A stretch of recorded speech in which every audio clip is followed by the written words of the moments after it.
Bismillahirrahmanirrahim. Assalamualaikum warahmatullahi wabarakatuh. Alhamdulillahi rabbil alamin wa bihi nasta'in wa ala umuri dunya waddin. Wassalatu wassalamu ala asyrafil anbiya'i wal mursalin wa ala alihi wa sahbihi ajma'in amma ba'du. Rabbi shrah li sadri wa yassir li amri wahlul 'uqdatam min lisani yafqahu qawli. Rabbi zidna ilma warzuqna fahma, amin. Nah, pada kesempatan kali ini mengingatkan kembali sih, jatuhnya mengingatkan kembali. Sebenarnya aku mengajak diri kita masing-masing untuk mengevaluasi diri. Ya, mengevaluasi diri dengan standar seorang muslim. Mengevaluasi diri dengan standar seorang muslim. Pernah nggak sih kita evaluasi muhasabah ya? Itu kan kata perkataan siapa yang hasibu anfusakum qabla an tuhasabu? Perkataan sahabat ini. Umar bin Khattab ya. Ya, perkataan Umar bin Khattab, hisablah. Ya, evaluasilah diri kita itu sebelum kita dievaluasi atau dihisab gitu. Hisablah diri kita sendiri sebelum kita dihisab gitu.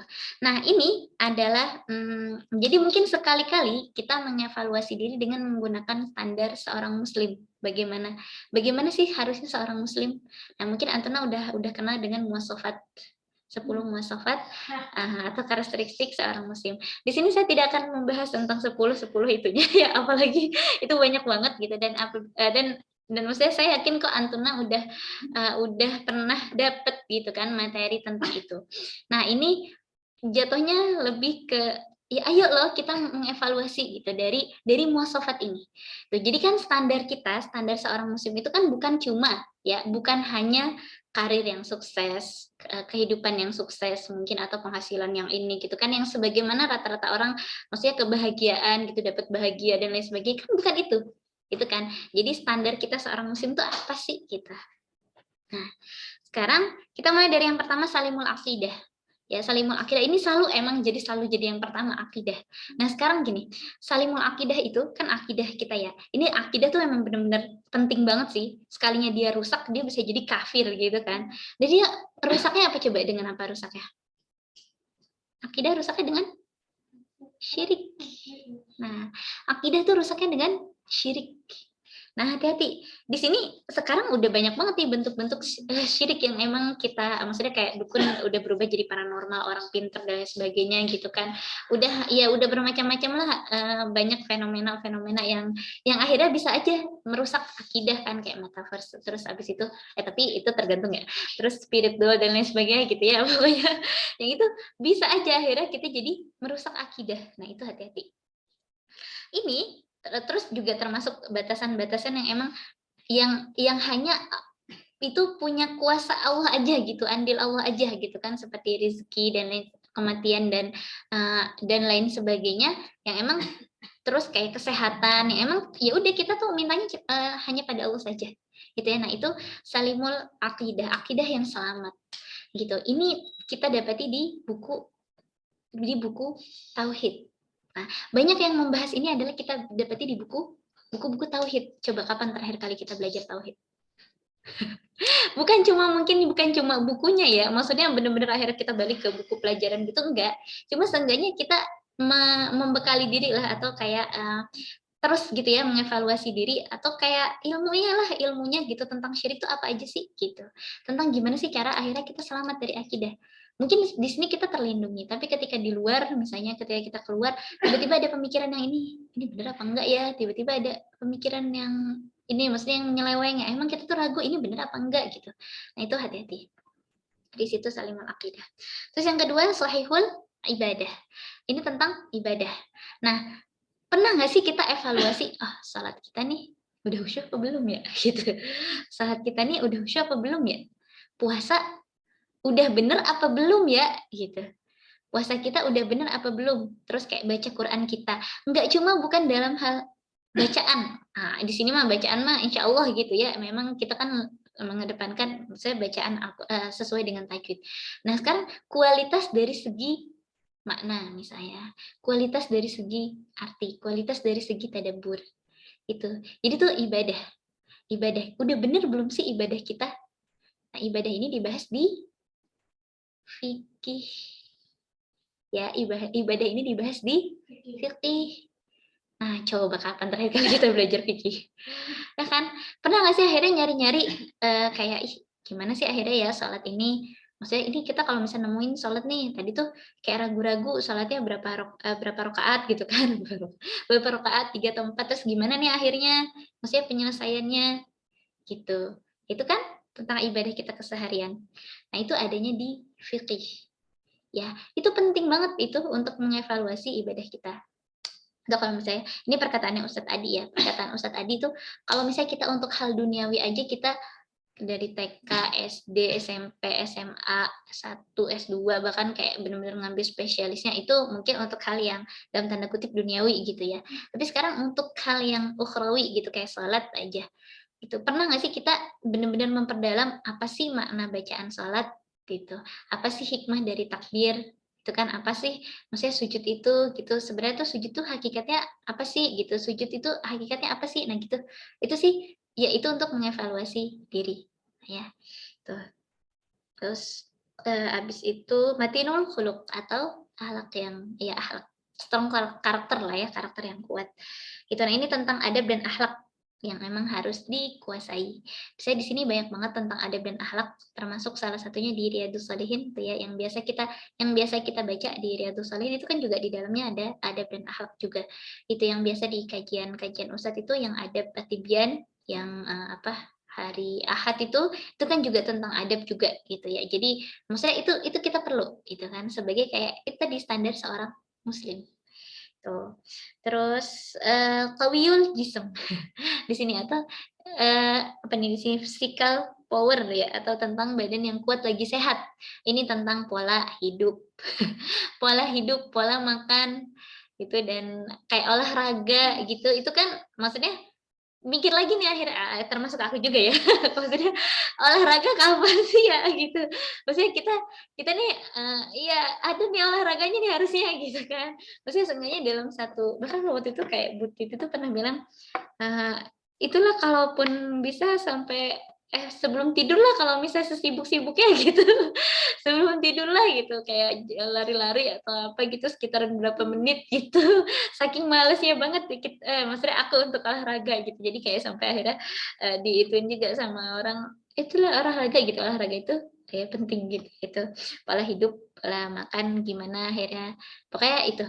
Terus kenali gitu ya kita tuh harusnya di mana nih kita bisa masukin olahraga terus kayak makan makanan sehat dan kayak herbal dan sebagainya. Nah, kayak gitu itu juga sama. Musaqqaful fikri, kecerdasan dalam berpikir. Nah, jadi di sini kecerdasan dalam berpikir sama kenali diri kita, kita tuh kayak pola-pola belajar, pola-pola menghafal kita kayak gimana. Jadi kayak biar lebih cepat gitu loh, biar lebih cepat oh kita tuh harusnya begini, begini kayak gitu. Jadi tuh cerdas gitu. Terus kayak berpikir aja dulu sebelum bertindak gitu ya. Kita hari ini tuh mau ngelakuin apa sih gitu. Apa sih yang mau kita capai dalam sehari ini gitu. Nah, jadi itu akan lebih berfaedah gitu ya ketika akhirnya kita cerdas gitu loh, cerdas dalam bertindak hari ini tuh harusnya ngapain gitu, apa aja tujuan yang harus dicapai gitu. Terus apa aja yang harus kita lakukan itu masuk pikir. Harisun ala waktihi. Oh iya sama. Berarti tadi juga ya sama. Musaqaful fikr itu ini beda dengan tadi. Musaqaful fikr itu juga sama dengan mengetahui problematika yang ada di kita gitu ya. Maksudnya jadi bukan hanya tentang kita, tapi tentang sekeliling gitu. Nah, ini kan maksudnya kita bebas nih ya mengakses informasi banyak banget gitu. Jadi ini tuh nggak ada halangan buat diri kita tuh untuk tahu problematika apa sih yang sedang terjadi sekarang gitu ya. Mungkin berita itu penting loh sebenarnya gitu ya. Tapi kalau misalnya di rumah tuh aku kayak maksudnya biasa kan para orang tua tuh setelah mendengarkan ceramah gitu kan itu ada berita gitu ya. Itu mungkin itu penting gitu walaupun mungkin sekarang Antena bisa memilah-milih gitu kan mau memilih beritanya dari mana yang mungkin di media yang dipercaya gitu kan cuman itu ternyata penting untuk wawasan itu wawasan kita wawasan luas apa sih yang terjadi gitu di dunia Islam saat ini jadi nggak cuma tadi mengenali diri gitu kan dan mengenali sekitar gitu kan dan terus lebih luas lagi mengenai dunia Islam saat ini apa sih gitu problematikanya apa sih saat ini kayak gitu itu masuk ke berpikir harisun ala waktihi manajemen waktu, manajemen waktu yang bisa dipersingkat, yang bisa ditambahin. Yang emang udah tetap seperti itu ya udah kayak gitu, ngajar udah 2 jam udah kayak gitu ya, nggak bisa dihitung lagi gitu ya. Mungkin emang akhirnya bisa ya itu termasuk evaluasi juga sih buat diri kita gitu ya, gimana akhirnya cara ngepasin gitu dalam hal pas tepat waktunya, tepat keluarnya juga gitu, atau kalau misalnya masih belum gimana, pokoknya di inilah cerdas gitu ya, gimana yang akhirnya biar waktunya tuh pas gitu. Dan kita juga sama yang lain-lainnya juga gitu ya. Jadi kayak buat masak nih berapa ini gitu kan. Terus kayak buat kayak atau mungkin lagi mumet butuh hiburan, mungkin akhirnya berapa lama kayak gitu. Itu harus maksudnya harus dipoin-poinin gitu ya, harus benar-benar di manajemen gitulah, di manajemen waktunya. Gimana? Terus lanjut ya, bentar lagi. Munazzamun fi syu'unihi atau profesionalisme. Munazzam, teratur urusannya. Ya, ini juga tentang fikul aulawiyat. Jadi yang mana yang lebih dulu sih yang akhirnya kita lakuin gitu, yang lebih utama gitu, yang lebih utama dari yang utama gitu. Jadi kan yang kita lakuin tuh yang mana sih yang lebih, yang ini yang harusnya dilakuin lebih dulu, mana yang waktunya lebih sempit daripada yang bisa waktunya lebih lapang gitu kan, lebih luas gitu. Itu juga perlu kayak kita tuh maunya apa sih gitu ya. Itu tuh perlu gitu. Nah, di sini tentang kedisiplinan sama merapikan ide-ide sama pikiran kita tuh maunya apa kayak gitu. Nah, itu managhamun fi syu'unihi. Terutama tentang kita di sini juga akhirnya gitu ya. Jadi kayak lebih yang mana sih lebih utama gitu. Jadi kita bisa tahu yang mana sih yang lebih utama yang akhirnya di sini. Gitu, yang mana yang waktunya lebih panjang. Oh, jadi kita bisa ngerjainnya nanti. Yang mana yang waktunya lebih pendek jadi akhirnya harus dikerjain langsung. Tuh, managhamun fi syu'unihi qadirun 'alal kasbi. Ini manajemen keuangan ya, insya Allah semuanya udah inilah ya, maksudnya tahu gitu gimana pokoknya memanage. Ketika akhirnya banyak ya berarti itu waktunya untuk berbagi, ketika akhirnya sedikit berarti waktunya untuk bersabar gitu ya.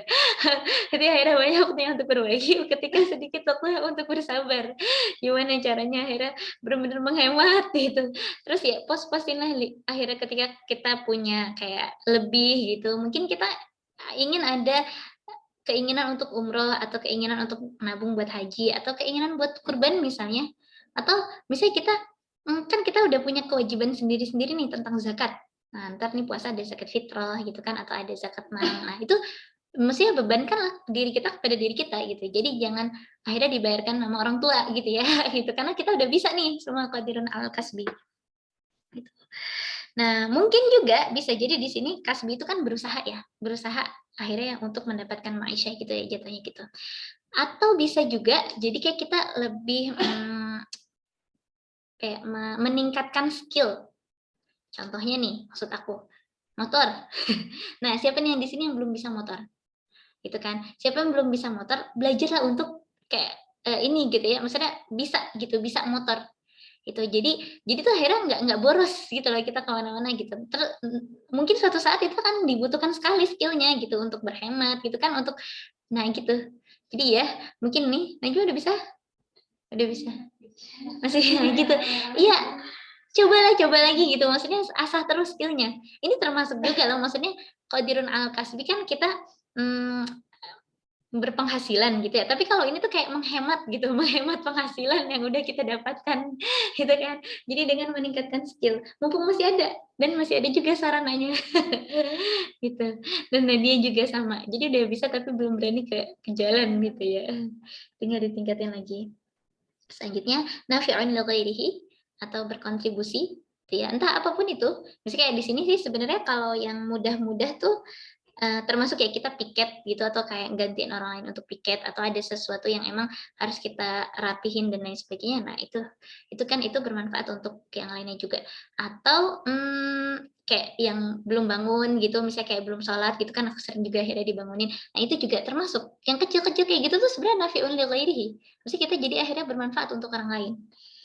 Terus, nah dari semua yang tadi saya sebutkan, dan yang terakhir atau memang saya pengennya ini yang terakhir, yang mana dia akhirnya mujahadatun li nafsihi, yang mana kita harus mujahadah tuh benar-benar sungguh-sungguh banget gitu untuk mencapai itu semua.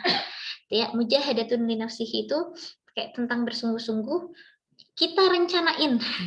Kita rencanain apa sih yang emang harus kita koreksi gitu ya, dari semuanya itu yang tadi yang harus kita koreksi itu, dari yang poin-poin yang awal itu kita koreksi apa sih yang salah gitu, apa sih yang perlu diperbaiki dari kualitas ataupun kuantitasnya, apa sih yang perlu diperbaiki, terus bagaimana langkah-langkahnya, itu juga bagaimana kalau perlu ditulis, kalau misalnya enggak, misalnya kayak enggak suka nulis gitu ya, enggak suka nulis perencanaan, itu ya maksudnya dipikirin, tapi aku sih lebih suka nulis ya.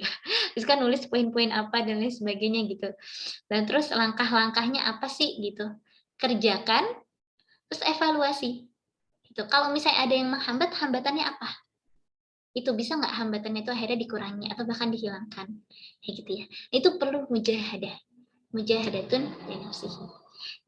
Itu 10 karakter atau 10 muasafat yang mungkin itu bisa jadi acuan kita ya, jadi pedoman gimana akhirnya seorang muslim itu, gimana sih idealnya seorang muslim atau seorang muslim yang sejati. Nah, di sini kita punya buku tafsir.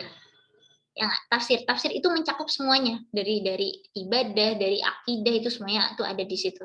Jadi makanya ketika akhirnya kita ketika pembacaan tafsir dan Riyadhus Shalihin juga sama tuh ya, di situ tentang adab, di situ juga ada tentang ibadah, di situ ada tentang tauhid, di situ tentang akidah ada, tentang khuluq juga ada, itu ya. Jadi jadikanlah itu juga sebagai evaluasi itu dan menambah ilmu, karena kurangnya ilmu itu ya udah akhirnya nggak dapet tuh itu semua gitu, ketika akhirnya kita nggak maksudnya kurang ilmu kita harusnya tuh kayak gimana sih gitu kan. Nah itu untuk nambah ilmu dikit-dikit, jadi nggak cuma pembacaan doang, tapi akhirnya jadikan itu sarana untuk mengevaluasi diri, nambahin ilmu itu, terus harusnya gimana kita bersikap ke depannya kayak gitu. Kita punya tafsir Riyadhus Shalihin, sekarang tambah lagi Al-Wafi ya, Al-Wafi atau syarah, yaitu yang ditulis oleh Imam An-Nawawi ya. Maksudnya yang iya itu syarah dari Arba'in An-Nawawi gitu. Jadi Imam Nawawi kayak merangkum atau kayak mengambil hadis-hadis yang emang perlu banget gitu ya untuk diketahui oleh seorang muslim. Jadi 40 itu enggak 40 pas ya, 41 42.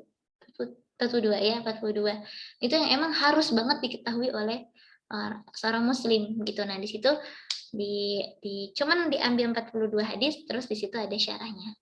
Ya, jadi di situ karena itu ibadah itu nggak akan diterima kecuali kalau kita mengikuti apa yang emang tuntunan syariat. Maksudnya mengikuti sebagaimana yang Rasulullah contohkan gitu ya, atau yang Rasulullah ajarkan gitu. Makanya kita perlu pemahaman tentang hadis, pemahaman tentang ibadah. Ada fikih sunnah, gitu ya. Ada fikih sunnah juga yang emang menuntut kita untuk, maksudnya menuntun gitu ya, menuntun kita untuk gimana sih harusnya beribadah. Itu fikih sunnah itu mudah, bahasanya mudah, dan dia ringkas, nggak seperti fikih-fikih yang lain, maksudnya yang akhirnya bahasanya itu lumayan ngejelimet gitu ya.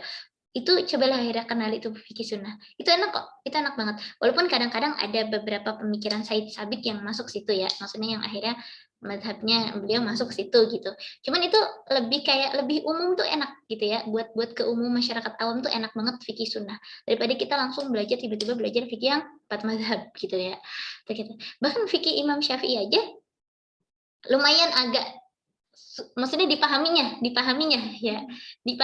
lumayan perlu pendalaman lagi gitu ya, maksudnya harus perlu penjelasan lebih ini lagi. Tapi kalau misalnya fikih sunnah, Antona baca aja insya Allah ngerti ya, atau untuk yang fikih sunnah.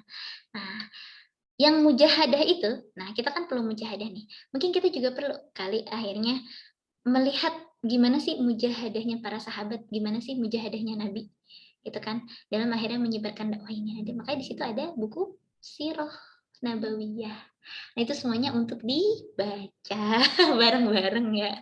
Ya maksudnya baik itu buat kritikan untuk aku ataupun untuk Antuna semuanya.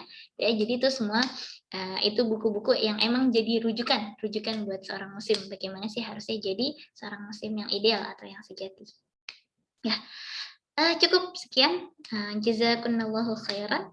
kita tutup dengan membaca kafaratul majlis. Subhanakallahumma wa bihamdika asyhadu an la ilaha illa anta astaghfiruka wa atubu ilaik. Kurang dan lebihnya saya mohon maaf. Wabillahi taufiq wal hidayah. Wassalamualaikum warahmatullahi wabarakatuh. Waalaikumsalam.